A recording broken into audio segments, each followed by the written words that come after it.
Hello 4B, this is your Wednesday English video, our last English video. I get to see you all tomorrow. I'm so excited. It's going to be brilliant. I can't wait to see all your smiling, happy faces. You better be smiling at me when you come in because I haven't seen you for ages.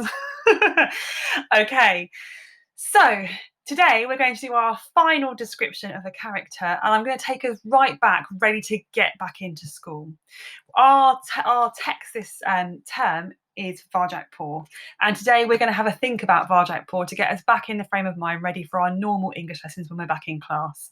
So we've learned a fair bit about Varjak Paw. We've got up to chapter 10 so far. We've still got an awful lot of reading to do, but we've done a fair bit. So we've learned quite a lot about our character already.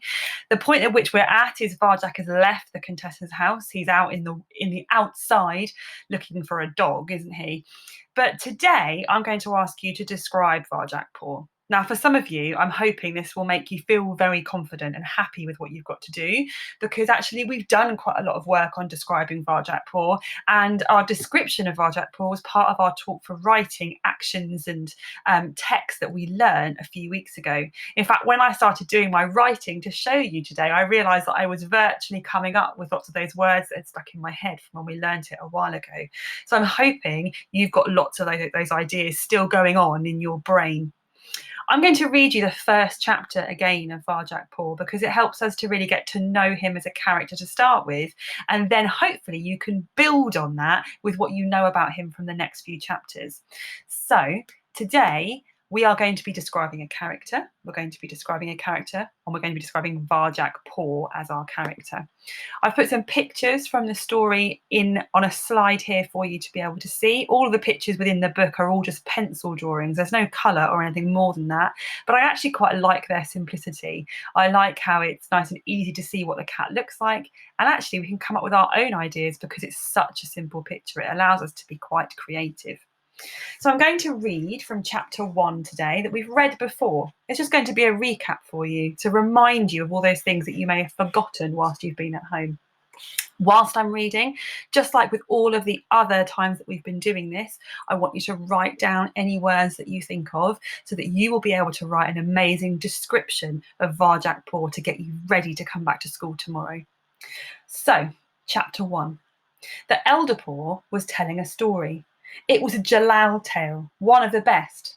Varjak loved to hear his grandfather's tales of their famous ancestor, how Jalal fought the fiercest warrior cats, how he was the mightiest hunter, how he came out of Mesopotamia and travelled to the ends of the earth, further than any cat had ever done before.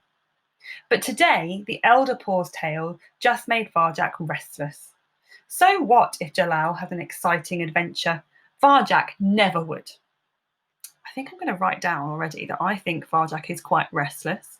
I think he's quite adventurous. I think he wants to get outside and see the world, doesn't he? Which is quite different, which we'll learn about in a moment, from his family. Varjak never would. Jalal had ended his days in the Contessa's house. His family of Mesopotamian blues had stayed there ever since.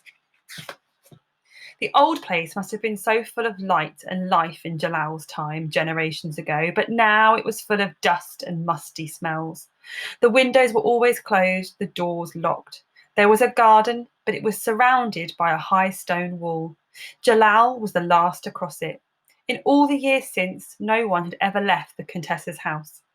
Now, no one except Varjak was even listening to the tale of Jalal's adventures.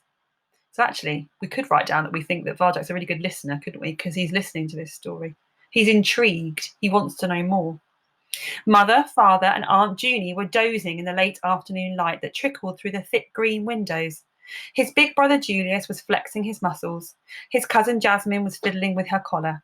His little brothers, Jay, Jethro, and Jerome, were playing with one of those kittenish games that Varjak could never see the point of and wasn't allowed to join in anyway. No one was looking at him. This was his chance.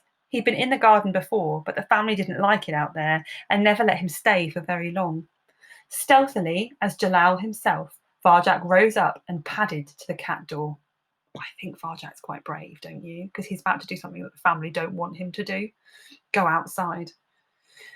He could see the garden on the other side. He could almost feel the fresh air brushing through his whiskers. He nudged it open. Varjak Paw! It was father. Where do you think you're going? Varjak spun around. The tale was over. They'd woken up and seen him, and this time he wouldn't give in. Aren't we allowed in the garden now? He said. Sweetheart, said his mother, coming over and straightening his collar. The garden is a nasty, dirty place. You're a pedigree cat. Remember that word? We talked about being a pedigree cat, didn't we? A purebred Mesopotamian blue. What do you want out there? Varjak looked around at the stuffy furniture, locked up cupboards, the curtains he wasn't allowed to climb. He'd never been anywhere else, but this had to be the most boring place on earth. Well, we could almost write down that Varjak is bored, couldn't we? Because he is. Hunting, he said. Aren't we supposed to hunt? The tales talk about tales, snorted his big brother Julius, his green eyes glinting.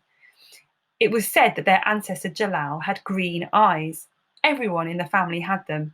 Everyone but Varjak Paw. Tales are for kittens, scoffed Julius. Cousin Jasmine giggled. Varjak bristled.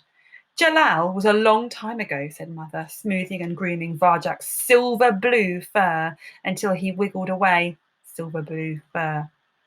Anyway, Jalal came to live in the Contessa's house for a good reason. The tales also say there are monsters outside, huge monsters called dogs, so fierce that even people fear them. She shuddered. No, we're lucky that the Contessa loves us and lets us live here. The Contessa loves some of us, interrupted Julius. Varjak knew what was coming. And worse, he thought it might be true. When I was a kitten, boasted Julius, the Contessa would come down here every day. She used to let me play on her lap. She made a fuss of me. But now she only ever comes down to feed us, and sometimes she doesn't even do that. In fact, we've hardly seen her at all since that funny-looking Varjak Paw was born. Cousin Jasmine giggled again. This time, Varjak's little brothers, Jay, Jethro, and Jerome, joined in. It's because of his eyes, added Julius. The colour of danger, a Mesopotamian blue whose eyes aren't green. It's an embarrassment. So we need to write down about his eyes, don't we? That his eyes are a different colour. They are a yellowy colour. They aren't green like the rest of his family. That did it. Julius was bigger than him and older, but Varjak couldn't help it. He faced up to Julius, fur rising with anger. I don't believe you, he said. You're a liar.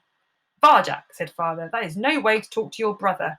But Julius said, whine, whine, whine, sneered Julius. Listen to the little insect whine. Julius, you shouldn't tease him so much, said father. The Contessa's upstairs because she's ill, nothing more. But Varjak Paw, you have to learn to behave like a proper Mesopotamian blue. We're noble cats, special cats.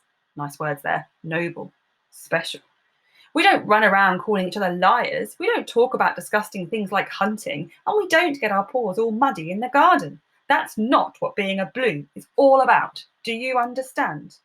Varjak's tail curled up. It was always like this. Julius could get away with anything, but everything Varjak did was wrong.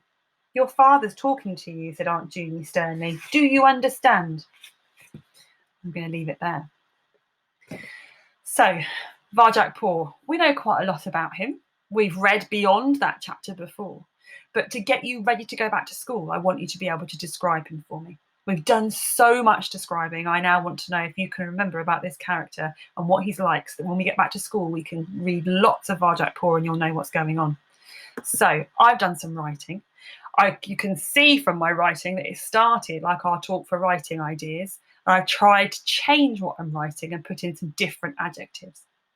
So I've written, Varjak is a purebred Mesopotamian blue, which I can now see, guys. I've just realised I've made a mistake here. That should have an M at the end, and I've written an N. I apologise. With silver blue fur and amber eyes. It's definitely the colour of his eyes. He was different from his brothers and sisters, especially because he longed to live outside. Now, I've given outside a capital letter because that's how it's written in the story. They suggest it's a place. That's why it's got a capital letter. He was braver than them and thought he could live in the dangerous city all on his own. So I've talked about him being brave. I've talked about the way he looks. I've talked about that he was different. He dreamed of being like his ancestor Jalal, and he wanted to learn the way. Now, we know a bit more about the way, don't we? That it's about moving circles and all that kind of thing. So you might want to include some of that information in there if you can remember what the way is all about. So my task for you today is to, just like I have, write your own description of Varjak Paw. Try and include as many adjectives as you can. If you want to talk about any other characters that you know you've met in the story, that's fine. I just kind of want to use this chance to gather all your thoughts about Varjak Paw so that you're ready when we come back to school and you're ready for us to move on with our learning about this story. Well done, 4B. Brilliant listening. You've all sent in some wonderful work to me. Keep up the good work, and I cannot wait to see you in the morning. Take care, guys.